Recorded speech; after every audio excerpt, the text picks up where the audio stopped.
Muito bem, faço uma excepcional noite à meia luz.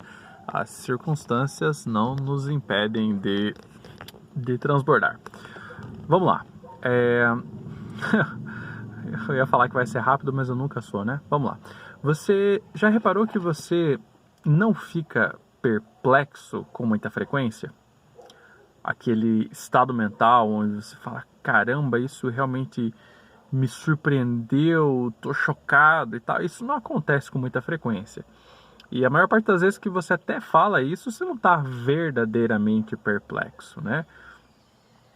Porque são poucas as coisas que têm a capacidade de colocar a gente assim, intelectualmente nesse estado, onde você se depara com uma coisa que realmente não faz sentido, assim, que desafia a lógica do seu cérebro e tal. Eu recentemente tive uma experiência assim, né? Eu coloquei um objeto, passou assim, questão de segundos, eu olhei, ele não estava mais lá. Isso foi uma coisa que eu fiquei sem resposta até hoje e que me deixou realmente perplexo, né? Mas no geral são raras as ocasiões. E um pouco, né? Um pouco não, mas boa parte disso se deve àquilo que eu expliquei para você outro dia a respeito dos sistemas. Deixa eu ver se eu consigo ligar esse flash aqui. Aí, dá um negócio ruim no olho, mas acho que vai cumprir o propósito. Eu expliquei para você a respeito dos sistemas que nós temos no nosso cérebro, né? Ou desses dois estágios diferentes, né? Você tem um primeiro sistema, que ele é mais raso, mais pronto, que ele lida com respostas mais automáticas, e um segundo sistema que é um sistema já mais, até chamado dessa forma, né? Um sistema oneroso, que é lento, que é responsável por coisas mais complexas, que consome mais energia e por conta disso ele é também mais preguiçoso. E aí, como é que funciona a dinâmica da coisa? Como é que descobriram isso?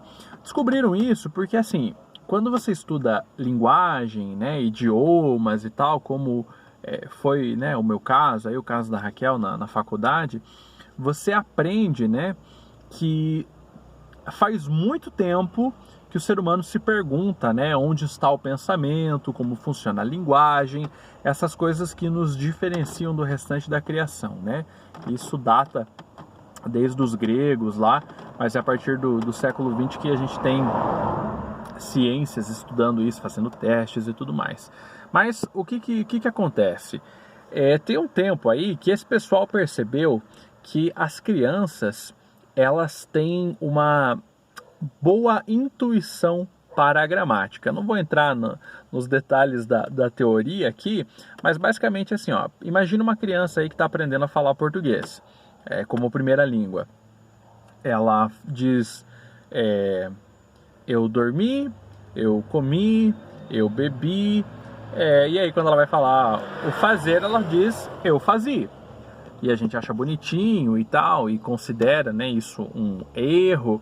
Mas se você reparar, o que a criança produz quando ela está fazendo isso é uma generalização baseada num sistema de observação. Ou seja, ninguém ensinou a criança a fazer uma generalização desse raciocínio, porque ela faz isso muito pequenininha, né?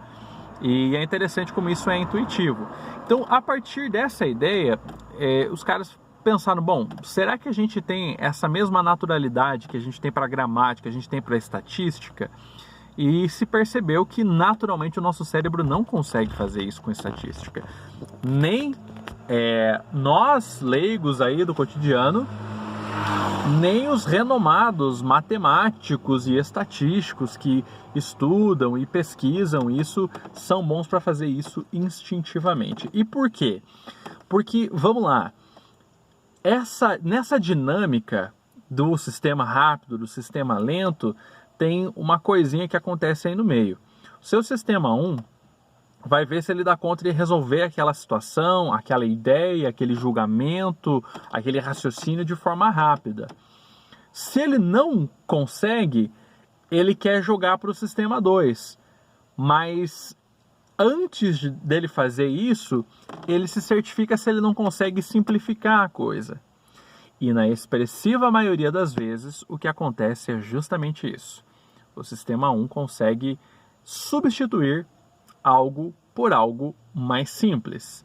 E é por isso que você não fica perplexo, porque o seu sistema 1 não deixa que chegue até o sistema 2 para você elaborar e compreender o que aconteceu. Ele vai te dar uma explicação simplificada do que está acontecendo. E isso é a base de como funcionam as nossas opiniões, os nossos julgamentos e a maior parte das nossas decisões. A lógica por trás disso é que o nosso cérebro, para evitar o desperdício de energia, ele substitui aquilo que ele está sendo desafiado por algo mais simples. Então ele substitui uma pergunta complexa por uma pergunta mais simples. Só que de uma forma consciente você não percebe que isso aconteceu. Você simplesmente tem a sua resposta e acha que é isso aí.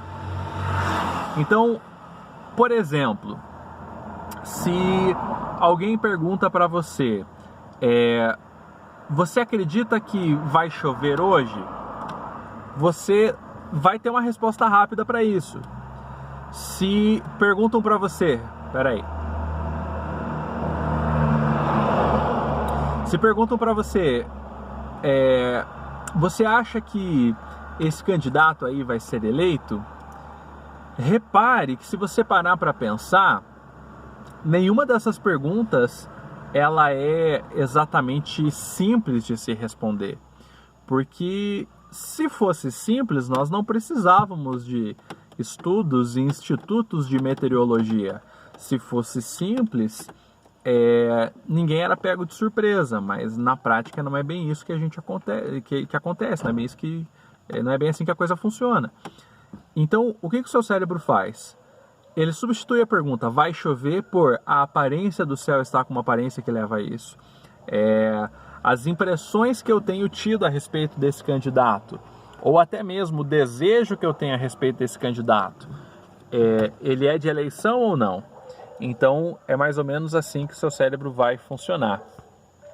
E tem uma coisa muito interessante também, que é a teoria dos pequenos números.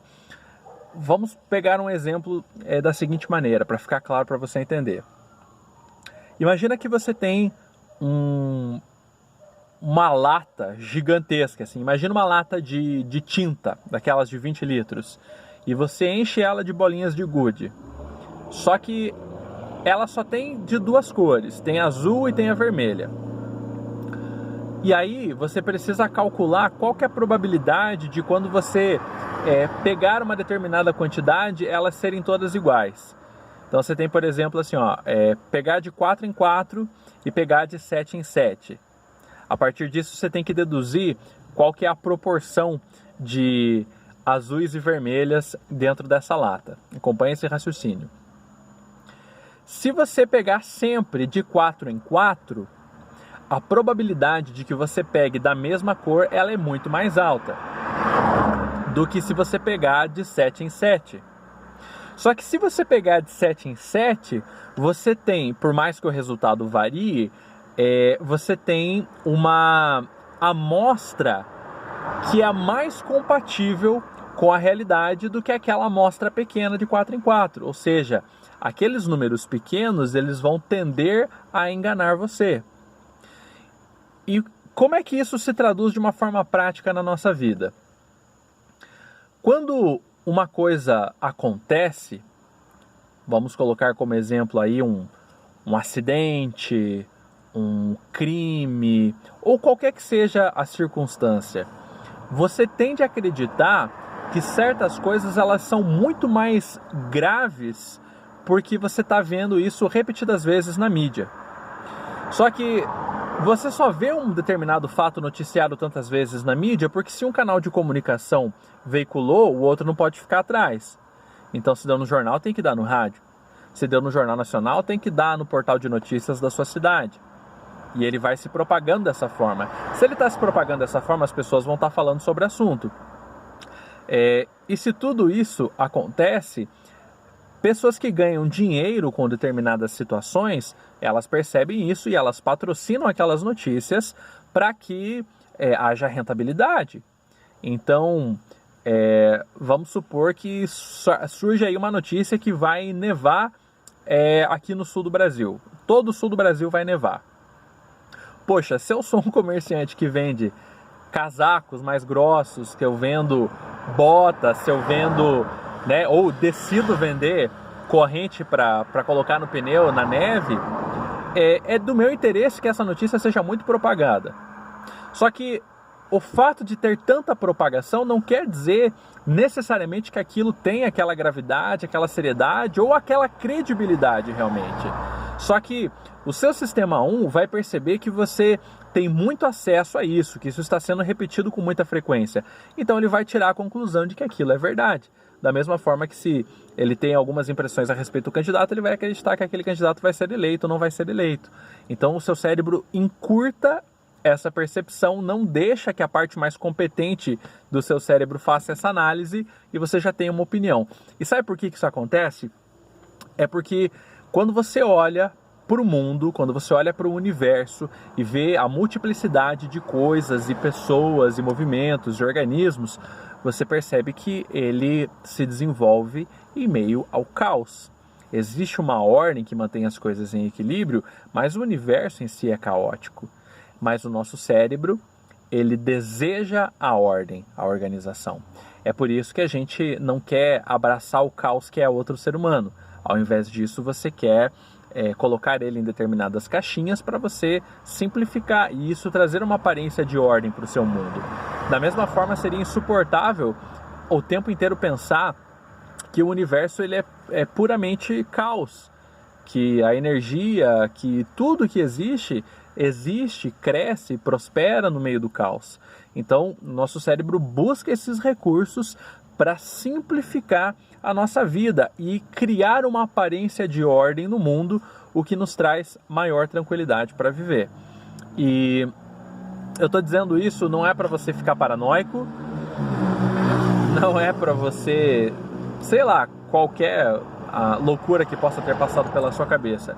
Simplesmente é para colocar um alerta de que às vezes você se trava de determinadas coisas, de viver determinadas coisas, e o ponto-chave do que eu quero dizer é que muitas vezes você afunda com medo, que você acha que é uma intuição natural, que é algo que está no seu espírito, e na verdade não é. É algo que está na sua mente e que é trazido à tona por causa da frequência de episódios, cenas e repetições que estão ao seu redor. O seu cérebro te ama, ele quer que você economize a sua energia e que você sempre esteja seguro. Mas obter essa consciência que nós funcionamos dessa forma, ela adiciona o que eu gosto de chamar uma segunda película, né? Eu tenho uma teoria pessoal de que toda reflexão que o ser humano se propõe a fazer, ela tem determinadas películas, né? Então, quanto mais você avança, mais você chega no cerne, né? Quanto mais camadas você remove, mais você chega no cerne de determinadas questões. Nós nunca vamos chegar no núcleo de nada enquanto nós estivermos neste mundo físico. Aqui eu posso estar sendo um tanto quanto platônico, né? Mas a verdade é que quanto mais você reflete, né? Reflete? Você percebe que de fato existem muitas camadas na nossa vivência, nos temas que nos circuncidam não, meu Deus, que ato falho horrível, nos circundam. Nossa, quem entendeu essa vai achar uma coisa muito estranha agora, mas tá, tudo bem, não vou apagar esse vídeo de jeito nenhum, porque ele ficou bom. As coisas que nos circundam, então, elas têm essas camadas e às vezes você acha que uma reflexão está pronta e o que eu estou te oferecendo é uma possibilidade de você aprofundar mais um nível e ter uma percepção mais aprofundada do universo. Tá legal? Loucura, né? Mas é muito legal. Tamo junto até depois do fim, viu?